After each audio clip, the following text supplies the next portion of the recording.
Hello everyone and welcome back to Renowned Explorers International Society Emperor's Challenge. I just cut off the last episode because it was getting fairly long and we just discovered an epic challenge. So we would have had to do this and the final one and anything in between very, very quickly if we didn't want that episode to be ridiculously long. So instead, we're just going to take our time and do them on this episode, and it will probably be about 30 minutes anyway. And if it's not quite 30 minutes, we'll just do the overmap in this video and not have to do that next time.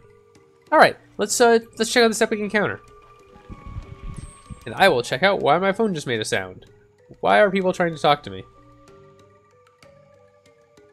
Ah, okay. I don't know why people insist on talking to me. Whenever this little box on my desk that people can talk to me out of makes a noise, I generally want to try to run away from it. But, you know, I think it's something that's kind of required for people to own in this day and age.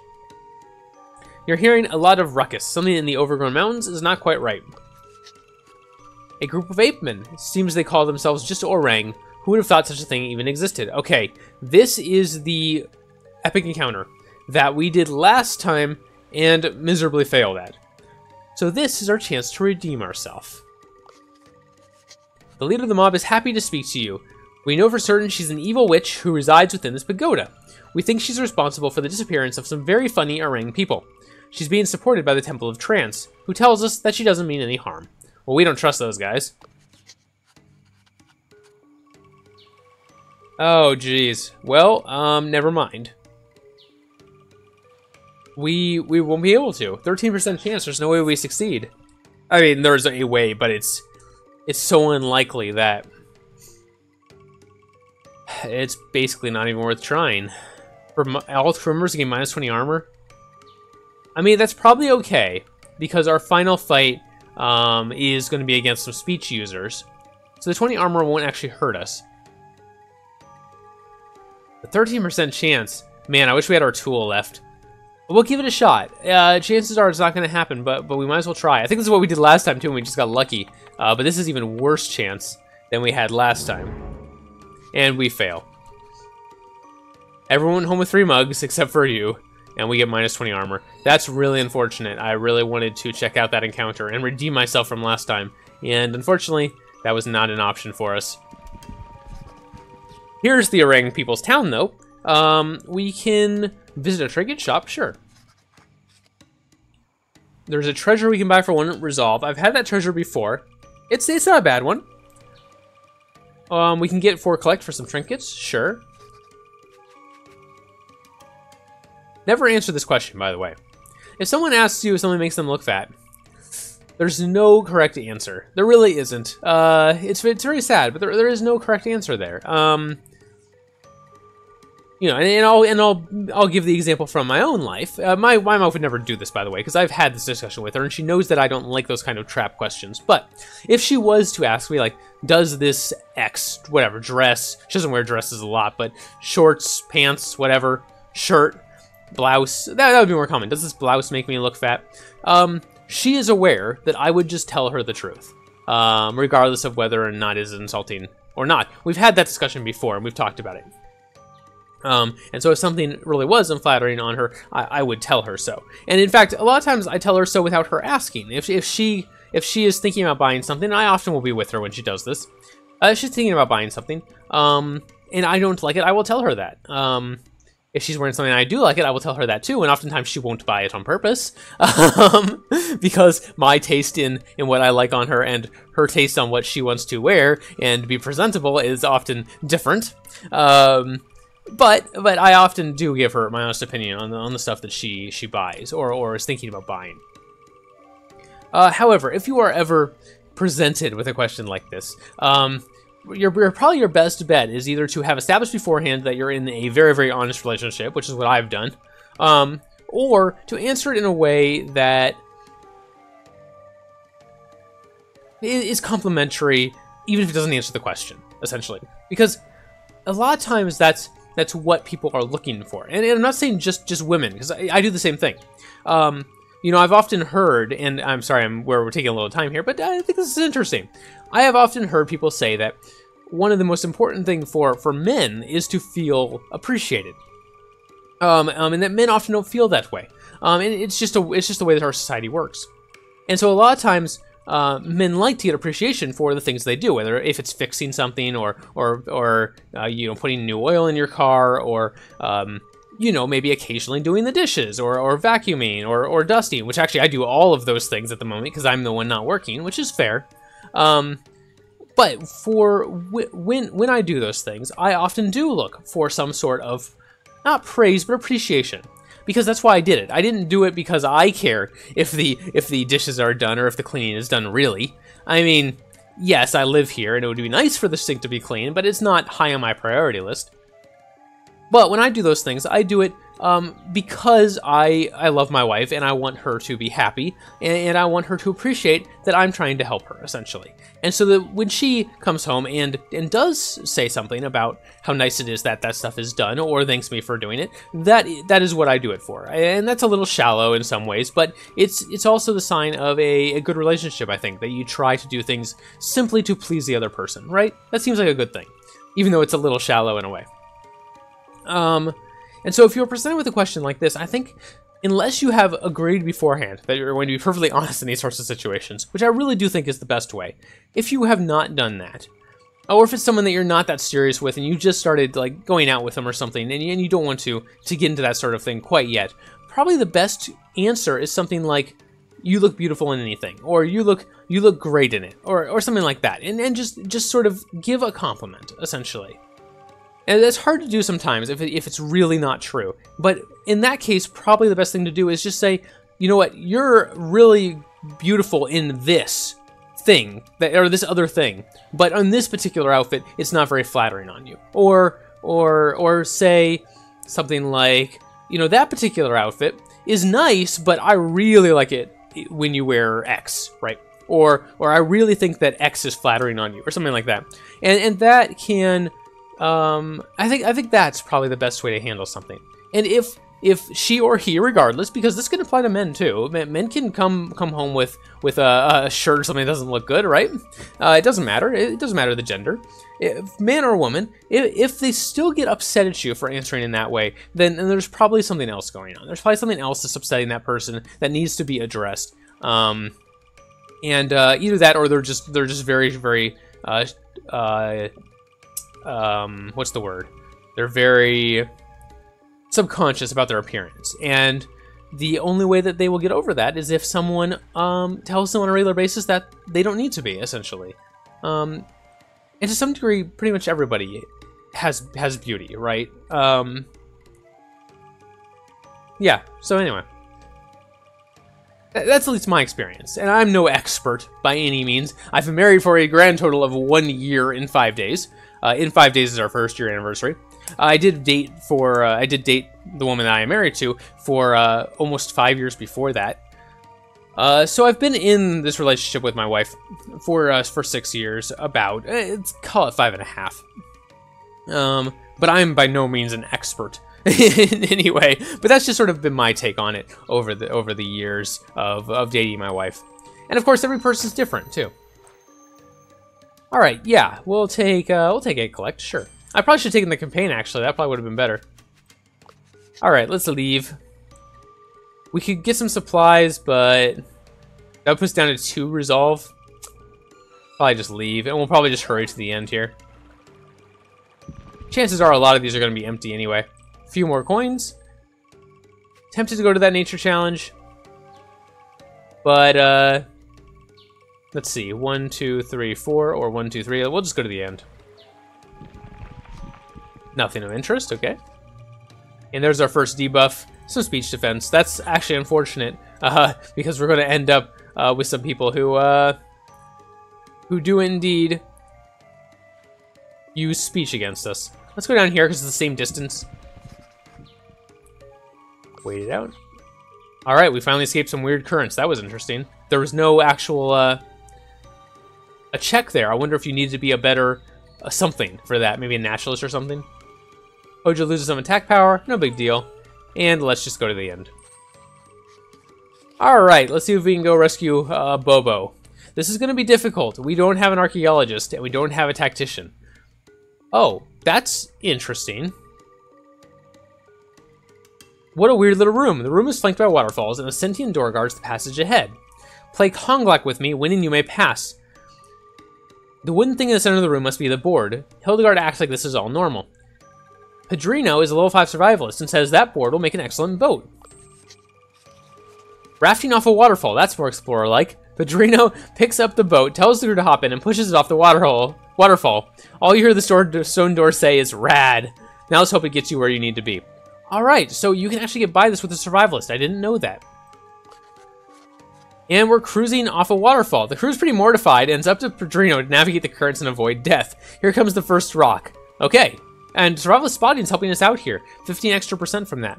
To the left. Alright, death averted. Let's continue. This is cool. I didn't know this existed. Time for Pedrino to shine again, and to the right this time. Pedrino has no choice but to skillfully crash the boat into the rocks. Doing this, he creates smaller boards on which the crew manages to stay on and race down the lake at the end of the rapids. Luckily, they did teach you surfing at Explorer School. That's an interesting thing. As the crew rushes down the lake, they see an altar next to it, and that's Bobo on the altar.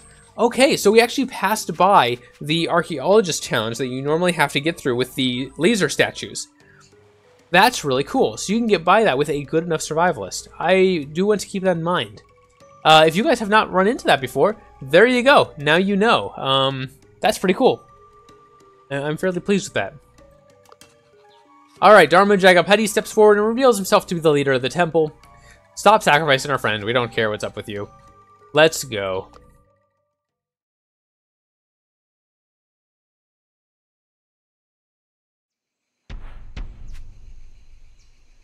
Okay, so lots of rewards for solving it friendly, of course, because we've taken all the perks for that.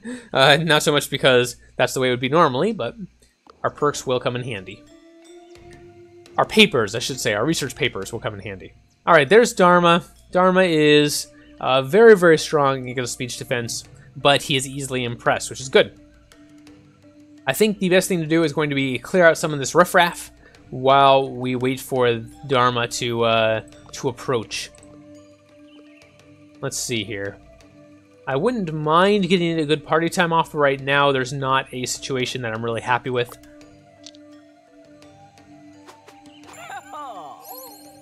So we'll just back up and take out at least this group. And hope for a situation where we can get a really nice party time off in the future. I didn't quite finish him off, so we're going to have to do it manually. That's unfortunate. I was hoping he would roll a little higher, but... Or she would roll a little higher. Sorry, Hildegard. Trying to make everyone gender fluid now. By the way, I have no problem with gender fluidity. None at all. I just think it's funny that because of some misused pronouns, the game accidentally has made two of our characters, referred to two of our characters as hers, when their profiles clearly list them as male. I just think it's funny. Alright, I can't imagine that's intended. It just doesn't make much sense. There's been no hints whatsoever that any of these characters have some...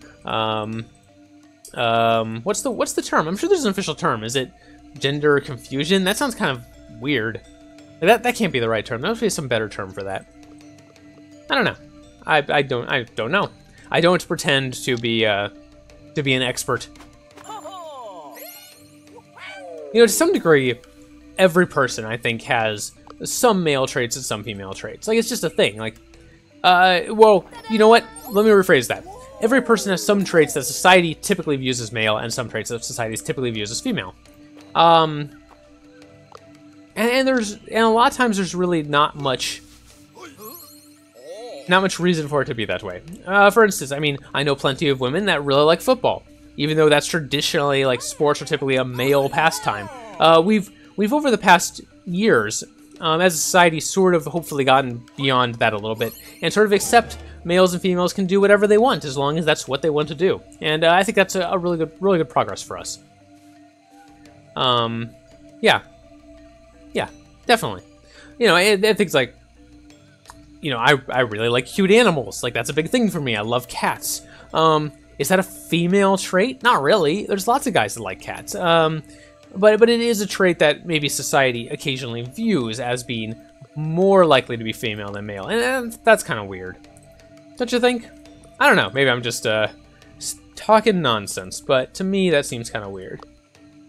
And I'm glad that, hopefully as a society, we're getting beyond that slowly. People should be able to do whatever they want, regardless of if it's traditionally viewed in a certain gender role or not.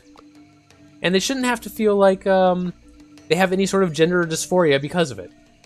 Gender dysphoria, that's a good term. I think I'm using that term correctly. Maybe I'm not. It's very possible I'm not.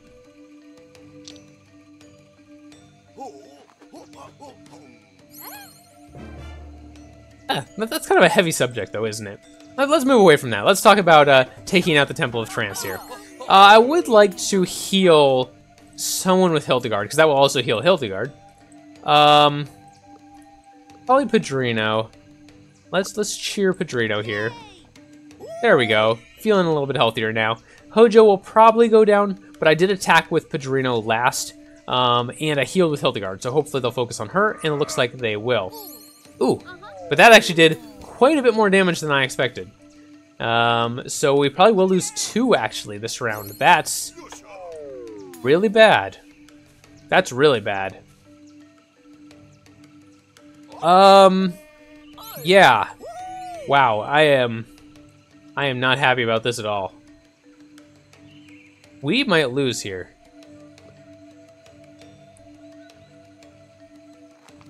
I mean, I kind of have to get Hildegard up.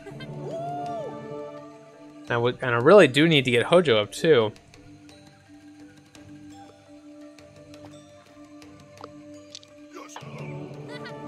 I mean, now, fortunately, rezzing someone does give you a buff. So, Padrino and Hildegard are quite tanky on this particular turn. And we can't take out one with Hojo. I'm basically hoping that they split their efforts this turn, and that the extra defenses on Hildegard and Padrino will make a difference. Ooh, that still really hurt. Okay.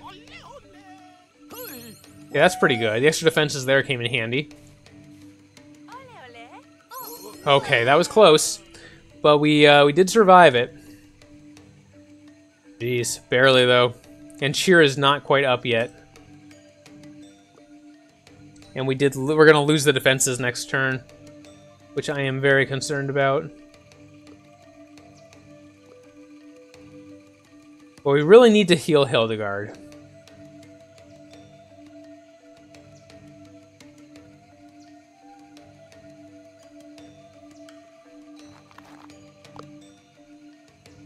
That's a decent heal. And it will take her out of being impressed, which is nice. Padrino is very low, though, which concerns me. As is Hojo, and Hojo's the one that doesn't have the defenses.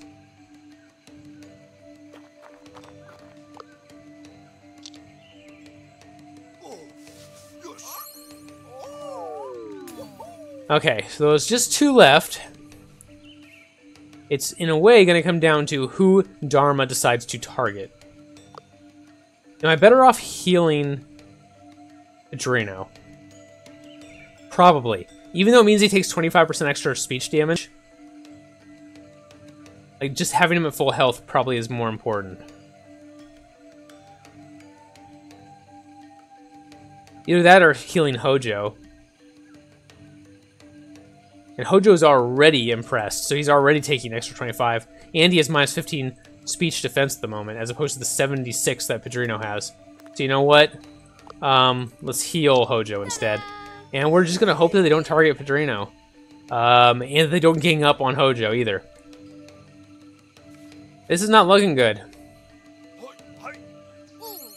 Okay. Okay, attack anyone but Padrino probably? Ow. Okay, we survived. Alright, alright. Now, there are our defenses gone. Our defenses are gone. And look at this. Minus 25 speech defense on Hildegard. That's terrible. But we do have cheer back.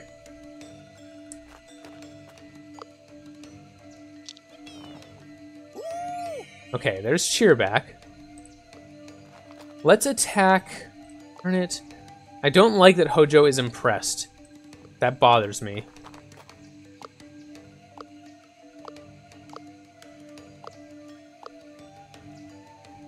Alright. We're barely hanging on here, but I'm not convinced we're out of the woods yet.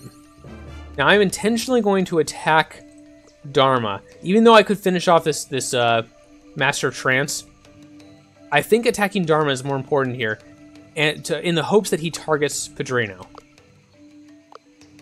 I really, really want him to target Padrino. You know what? I'm going to smack Dharma. I should have done this before. There we go, 20 speech defense. Maybe that will let us survive. No, why are you attacking her? Why? She didn't do anything. I guess she healed. Wow, that's unfortunate. Well then, we were going so well there. We were going so well, and that did not go well at all in the end. And the armor debuff we took did not factor in. They didn't attack us physically once. It was just a matter of, we had really, really low speech defense from one of those debuffs, and then Hildegard ended up with really low speech defense for some reason. It must have been a debuff on Dharma's attacks. I believe that's correct. I believe he puts a debuff on people that he attacks, and it just stacked up on Hildegard, and she couldn't survive. Wow, that's really unfortunate. That campaign was going really well up till then. Okay, well, that's gonna happen. Let's see if we can get our last campfire story for Hojo. That would be nice. We're still missing his. There it is. Raising the bar. Let's check it out.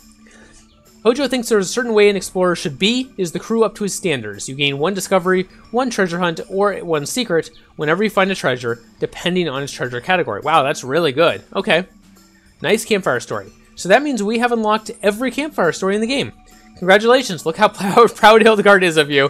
When new ones are available, you will start receiving booster packs again automatically. Okay, nice to know. I wonder if Hildegard is here.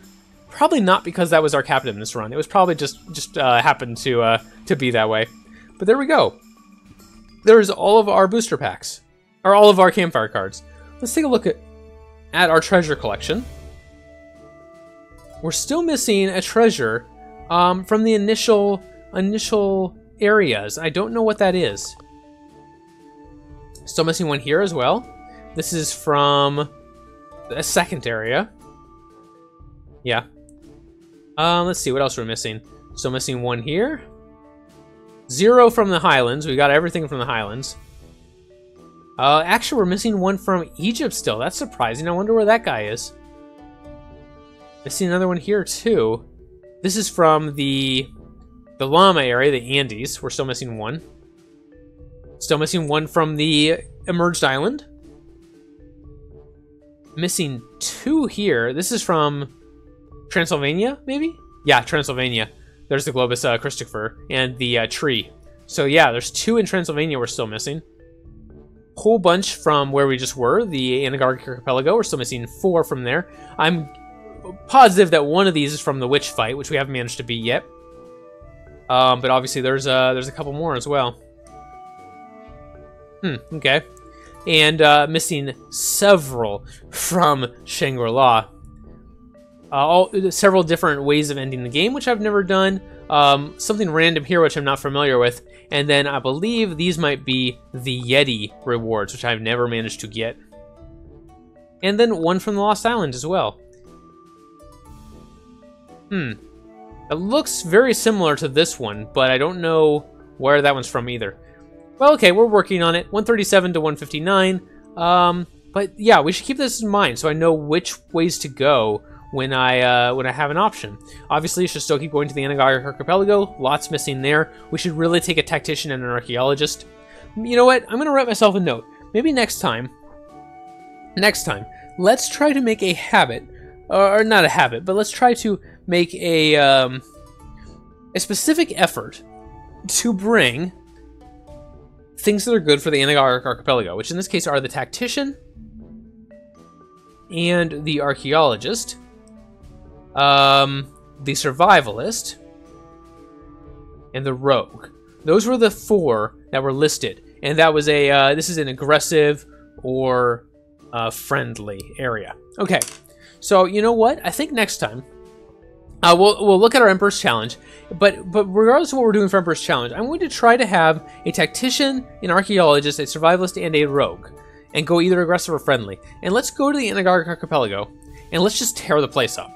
I would like to do that. I think that would be fun. And maybe we can get some of these treasures. Now, other than that, I am trying to make a habit recently of going to Shangri-La because we have so much here to unlock. And part of that is just the ending statues. Now, the ones I have unlocked here, let's go through them very quickly because we do have a few minutes. I have unlocked the Emperor Dog, which is the aggressive plus campaign. I have unlocked the Emperor Tiger, which is aggressive plus gold. But I have not unlocked aggressive in research, doesn't look like. Okay, so I have unlocked the Wise and Peaceful Dragon, which is friendly plus science. And I have unlocked the Emperor Pig, which is friendly plus gold. So only 4 of them. There's a lot to go. I have apparently never beat Shangri-La at Devious, which is interesting. I didn't realize that. Okay. Okay, very good. Now, if we're going to the Inagog Archipelago, we do want to be, like I said, aggressive or friendly. So that means we'll need to either go aggressive plus science or friendly plus campaign, which unfortunately would have been that run. That run was friendly and campaign. That would have been perfect to finish the Inagog Archipelago and then go to Shangri-La and try to get a new treasure. But we didn't manage it. We got defeated in the archipelago. We will try again at some point. Maybe next time I'll try for an aggressive in science run. That might be interesting. I'm surprised I haven't done that because Anna is so good with aggressive in science. Yeah, very interesting. All right, well, good to know. We will catch up next time now that we have all of our campfire cards unlocked, and we can actually use Hojo as our leader if we wanted to. So that is cool too. All right, thank you guys very much for watching. Even though it wasn't a successful episode, we learned something, which is all that I ever ask of myself. I guess. It's really not. I beat myself up a lot. But it should be all I ask of myself, is to learn something new every time I fail. And that's hard to remember. So good luck to all of you guys watching. Good luck to you guys on doing that better than I do. Thank you very much for watching. I hope you enjoyed. Please put a like on the video if you enjoyed it. Subscribe if you want to see more in the future. And check out my Twitter if you want news or updates on the channel as those happen. I'll see you next time.